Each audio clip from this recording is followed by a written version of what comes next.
বন্ধুরা, চাকদার পেপার মিলের সামনে যে ব্রিজটা ছিল কাঠের, বহু বছর ধরে এটা ড্যামেজ হয়ে গেছিলো। তো অনেক দিন পরে এবার সংস্কার করে এখন নতুন রূপে এটাকে সাজানো হচ্ছে। যথেষ্ট চওড়া এবং ভার বহন করতে পারবে। সাইকেল, বাইক তো যেতেই পারবে, টোটো যেতে পারবে, ছোটো চার চাকাও যেতে পারবে। তো এই নিয়ে একটা ভিডিও করছি, দেখো ভিডিওতে আনছি নতুন নতুন ইনফরমেশান।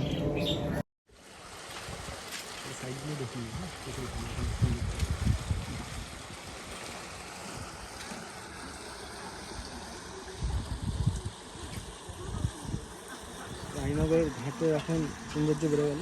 যদি ইটের রাস্তাটা পাকা করে দেয়, মানে হচ্ছে ঢালাই করে দেয় এবং চারিদিকে ফুল গাছ লাগিয়ে দেয়, যেটা হচ্ছে থানার মোড়ের ওইদিকে আছে।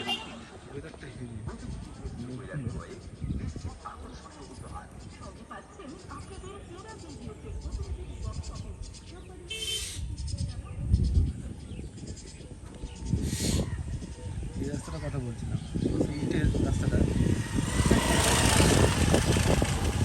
এটাই যদি ঢালাই রাস্তা করে দেওয়া হয়, দুদিকে যদি ট্রেন সিস্টেম বা হচ্ছে ফুলের গাছ লাগিয়ে দেওয়া হয়, যেটা থানা মোড়ের দিকে আছে,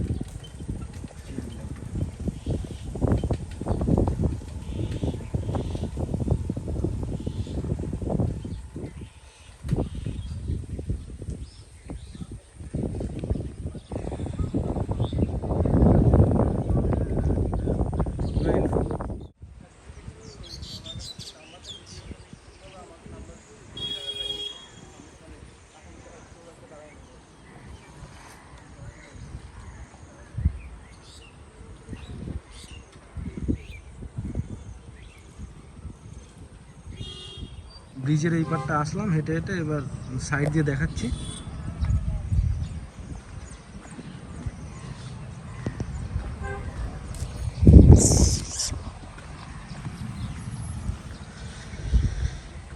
এই যে ব্যারিকেডগুলো আছে,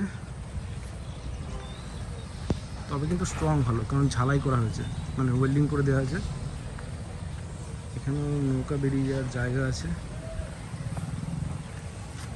হ্যাঁ, যথেষ্ট চওড়া, 4 ফুট 5 ফুট হবে। এখানে সাপোর্ট দিয়ে তার উপরে প্লেটগুলো দেওয়া হয়েছে, পাটিগুলো। অনেকদিন পরে এইটা সংস্কার করা হলো। আর এই বর্ষাকালে যে মানুষের এখান থেকে কাদায় ভরা জায়গাতে যেতে হতো, সে অসুবিধাটা রইল না, কারণ হাইটটা অনেক বেশি। যান চলাচলের জন্য করা হয়েছে, জানি না এখানে তারপরে কি হবে। অনেকে হয়তো বসে থাকবে, দাঁড়িয়ে থাকবে, জুড়ে থাকবে। আর এটা মনে হয় ভারী যান চলাচল এখান দিয়ে হবে, এটাও একটা হতে পারে, আইডিয়া করলাম পরবর্তীকালে। তো এই পাশ দিয়ে এসে টোটালটা দেখালাম। যাই হোক, ভালো উদ্যোগ। আজকে হচ্ছে জুলাই মাসের 28 তারিখ। আশা করি 1 মাসের মধ্যে এটা কমপ্লিট হয়ে এখান দিয়ে এটার কাজ শুরু হয়ে যাবে, মানে যাতায়াত শুরু হয়ে যাবে, এটাই হিসাব করছি। তো যদিও 3 মাস ধরে দেখছি এই কাজটা, এখন দেখছি প্রায় কমপ্লিটের দিকে।